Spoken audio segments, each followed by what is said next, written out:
One of the first videos that I did this calendar year on the channel was one called the Culturo Offensive, in which what I kind of laid out that I wanted to do on this channel this year was to try to build culture, build being the operative word there, meaning forward looking, forward facing, forward moving.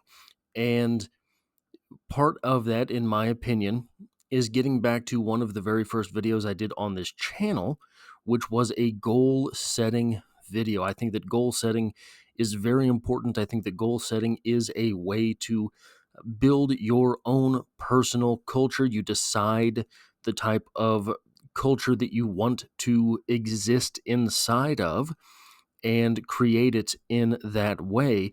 And so I wanted to get back to goal setting on the channel here because I think that A, it's a good practice. B, it is something that is nice to make public because then it feels a little more like you're accountable not just to yourself but to your work in general, your work, my work here being the channel. But the third thing is that I think that anytime people talk about their goals, and if you're here, you're watching a video about goals, um, it is a way to communicate things that work for you in this domain, which makes it is a commerce of ideas, if you will, a commerce of culture, if you will. So if there are things that work for you, and if there are goals that you have, communicate those in the comment section, and we can learn from each other. But February goals, what I wanted to do is start this with a little bit of talking about what a SMART goal is. It's not smart, intelligent. One thing that you will learn very quickly if you have if you delve into the goal setting community, or that you did learn very quickly if you have already delved into the goal setting community, is that they're very big on acronyms.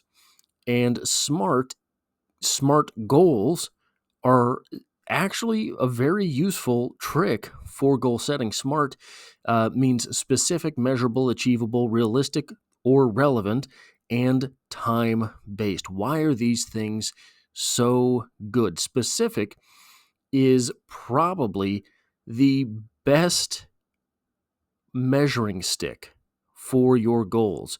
Now, that might seem obvious, but I remember early in my goal setting ideas, my goal setting journeys, I would be very vague with goals. And one of the things that Jordan Peterson always talks about is that if you are vague with your goals, it's fine, but it means you will never achieve anything and you will always be failing at what it is that you really want to do, which really is kind of true. You can happenstance or accident or purely grind your face off into success at things, but a lot of times they won't be the things at which you are aiming. And I think that setting specific goals matters. So one of the goals that I set every year for myself, and I set my yearly goals on my birthday, is a very bad goal.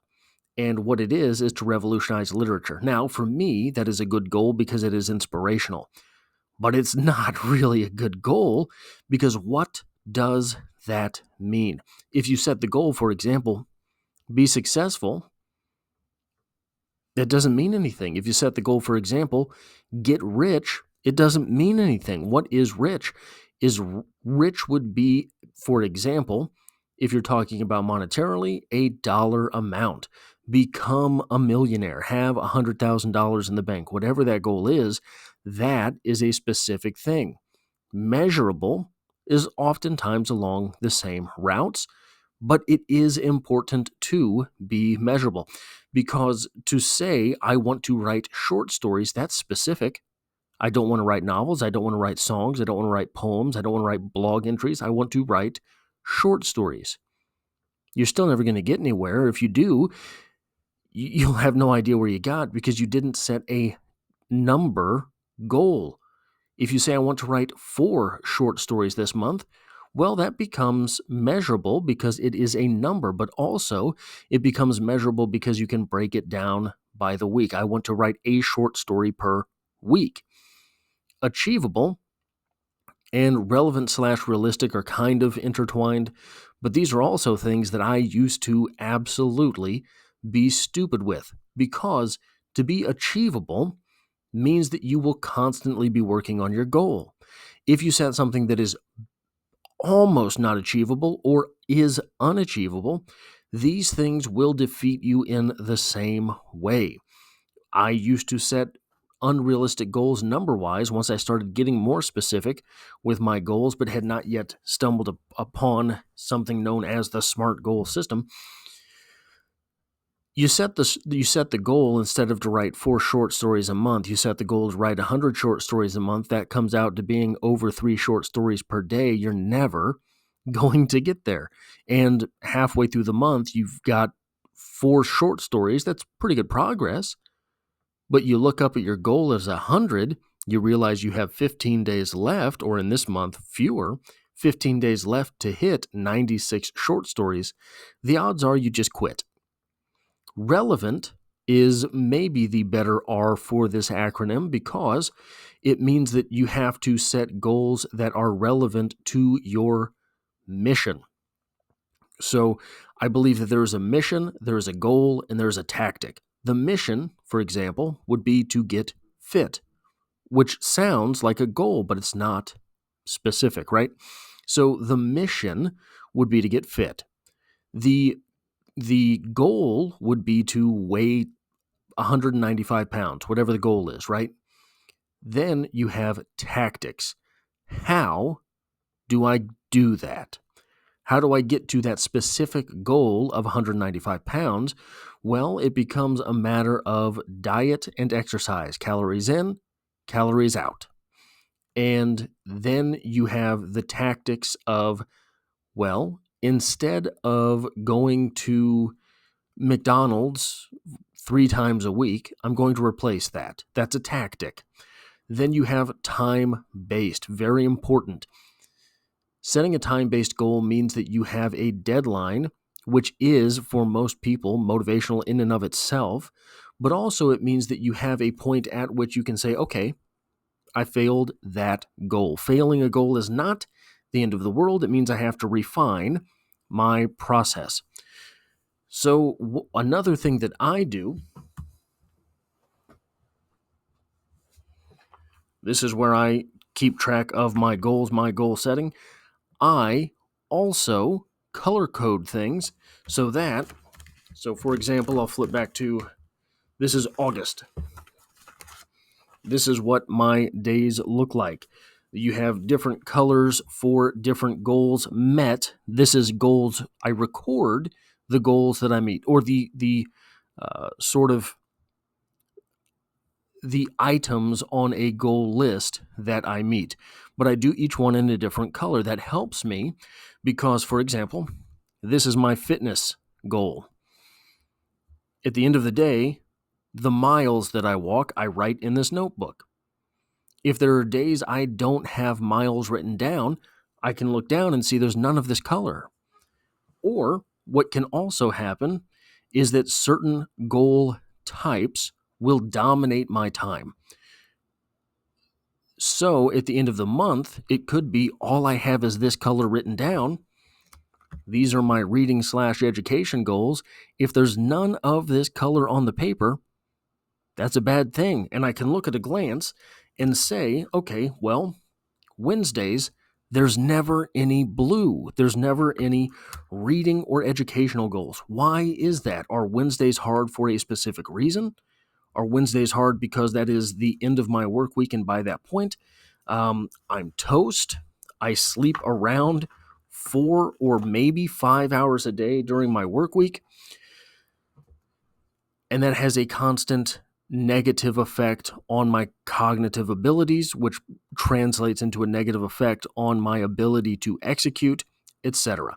So for this month, I want to get 100 miles, which January was the first time in over a year. I think January was the first time in 13 or 14 months that I did not crack 100 miles.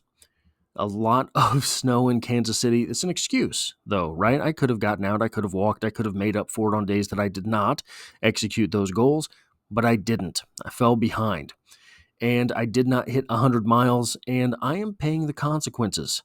My weight has gone up. I have gained back some of the weight that I was able to lose over the summer months, and that sucks. Here, 2,800 push-ups, 5,600 crunches seems unrealistic until you break it down into a daily process. 100 push-ups per day, 200 crunches per day.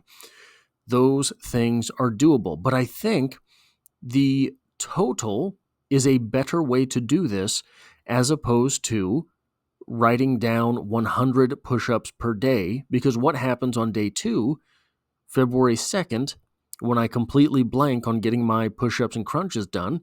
Well, now I've already broken the goal. A lot of times that becomes psychologically defeating. So, by setting entire month goals on numbers, what I can do is say, okay, well, I screwed up on the 2nd. Just got to get back in the saddle on the 3rd. I can still make the goal for the month. On this channel, I have 4 goals for this month.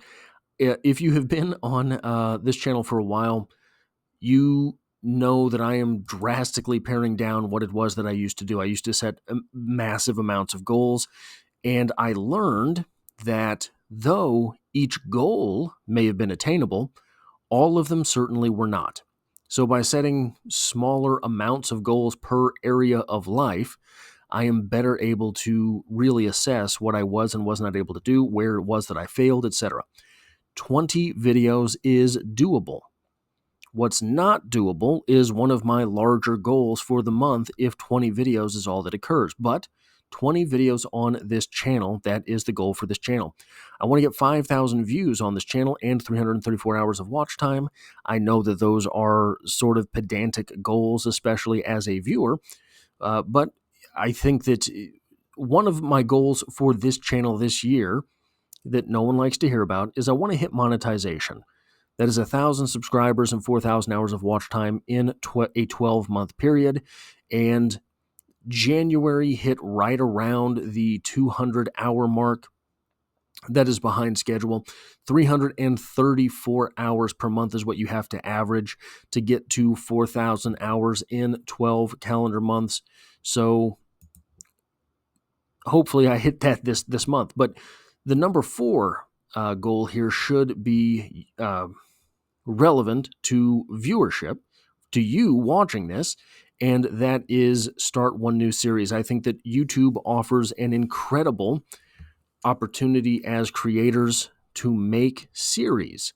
Series are things that I think are useful. On my other channel, Strip Cover Lit, I have lots of series that are theme-based, lots of series that are author-based, things like that, lots of series that are novel-based. Right now I am going chapter by chapter through Frankenstein and making videos per chapter.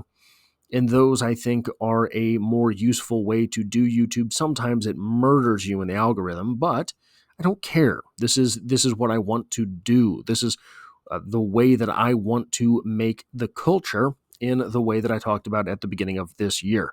Strip Cover Lit, I want to make 28 videos in 28 days, and I want to get 5 videos ahead. Right now, I am 4 videos ahead. And hopefully I can execute through the rest of the month. I do have a series going on there, the Love Series, 14 love poems in 14 days for Valentine's Day. And a little bit more work is going into that. So if I can keep pace, it would be good for me. YouTube general goals. I do a lot of work on YouTube, different places, and I want to do more. I want to do more videos, more places. There's a couple other channels I want to start.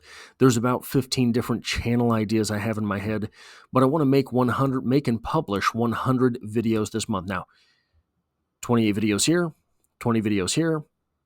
I'm going to have to make a lot of other YouTube videos and put them out there to get there.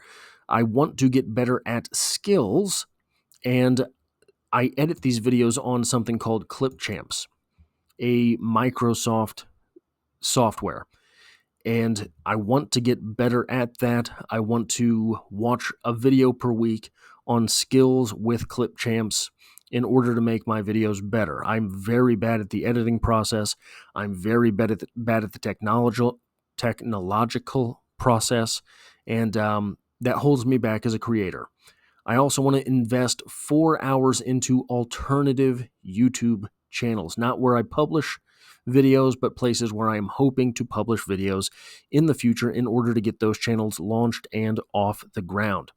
I am a writer as well. I want 4,000 words this month. It's not the biggest total, obviously, but with all of these other things going on that I'm hoping to accomplish, it should keep me on a decent pace in order to make progress with my writing goals as well. I wrote 2 poems in January. I want to write another 2 poems in February. I did not complete a single short story in January. I want to finish a short story in the month of February, and I am working on a novel.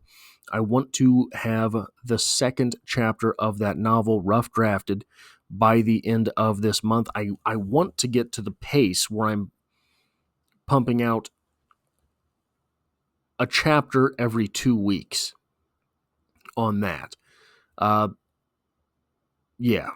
And then reading goals, not where I want to be as a reader, but it is 300 pages will keep me on the pace that I need for Strip Cover Lit to run, on the pace that I need for the Daily Stoic and the Daily Law series on this channel to continue running. And if I can do that, I will consider it fairly successful for the month. I want to get ahead enough also to start To the Lighthouse by Virginia Woolf and Big Fish by Daniel Wallace for my Strip Cover Lit channel. I want to launch those series on Strip Cover Lit in March, even though April is coming up. And April makes things difficult because April is National Poetry Month. So if you're a poetry lover, in April I always do 30 poems in 30 days for National Poetry Month. But anyway, those are my goals for the month of February.